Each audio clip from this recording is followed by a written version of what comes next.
So yesterday we started the Long Trail of Vermont. It is a very exciting trail.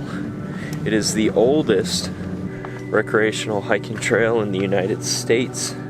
It is 272 miles long, traveling from north to south, all the way across Vermont from the Canadian border to, I guess, Massachusetts. We started up at the north, which is most certainly the most rugged end. Kind of, if you've ever done any of the harder hikes in Maine or New Hampshire, it's probably like that just every second. I don't know. It's definitely tough. It's definitely treacherous. There's definitely a lot of rocks and roots and a lot of extreme elevation gain and elevation loss. You know, you're never really walking just on a flat surface. So are you ready for the long trail? I guess I have to be. Unless you want to hang out in the tent all day. Why would we hang out in the tent all day? Because it's raining and it's going to rain all day long. Okay. Yeah, hang out in the tent all day sounds pretty good. Alright. So, we started that. And pretty much all day it rained. It just rained all frickin' day. We had like little parts here and there, you know, little portions where it wasn't raining and it was pretty nice, and you know, but it was still, the trail was a river. The trail is still a river today, just maybe more like a stream, you know, not as intense, you know. So all these rocks we're hiking up and down are just soaked, if not flowing. So pretty miserable conditions to start a long distance hike in, because now today, day 2, all of our clothes are pretty wet. The trail is still wet. This is really hard. I don't know how you do this. I mean, obviously, like, you've had a lot of practice, so that's, you know, maybe you're just naturally inclined. Okay, so the long trail. The Vermont Long Trail. So originally we had been planning on the Colorado Trail, but we kind of decided that something shorter would probably be better, so Jupiter suggested the Long Trail, and immediately I was like, oh, you know, that's a good idea. We had both been missing the East Coast and talking about it a lot, so going back there sounded really appealing. We had both hiked the Appalachian Trail in the past and really missed that kind of terrain and hiking, so it was really exciting. The cheapest flight had kind of weird time constraints, so it had to be like exactly 2 weeks to hike it.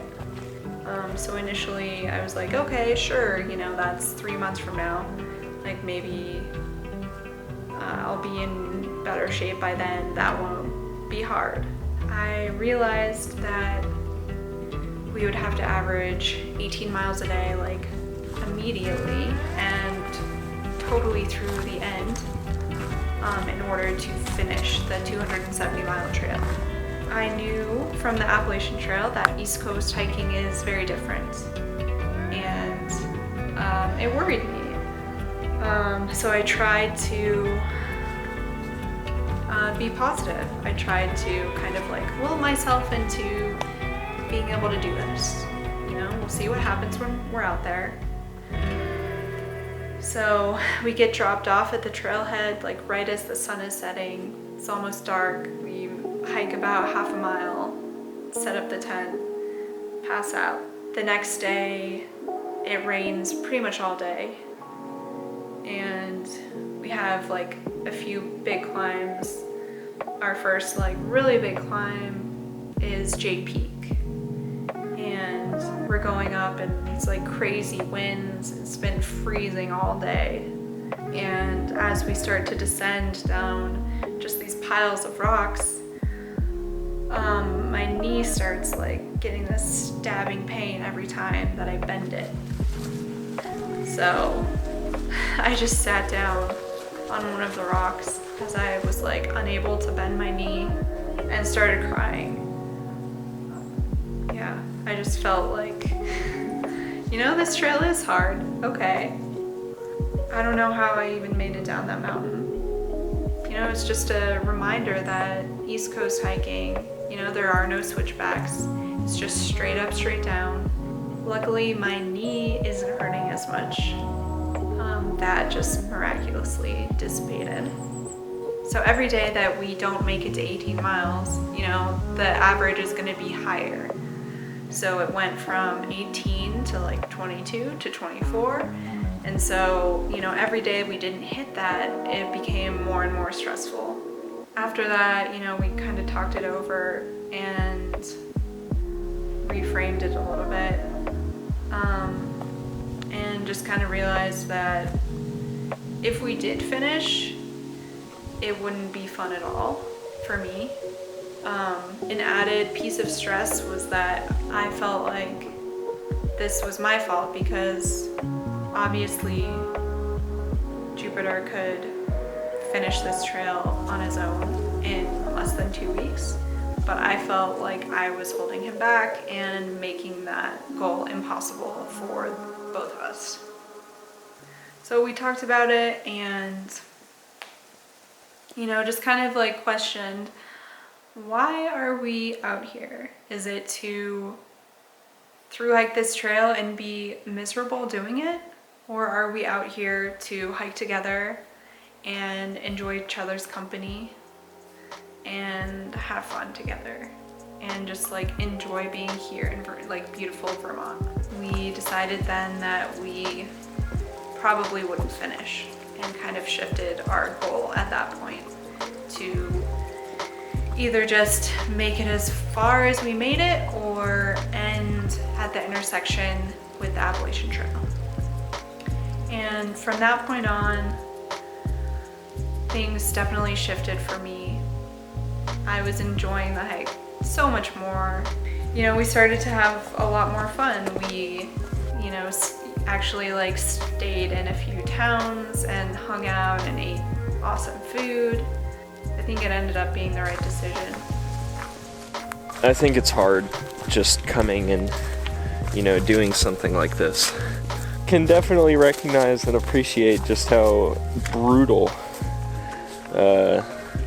these rocks are, just how brutal this trail could be, you know, so I definitely understand.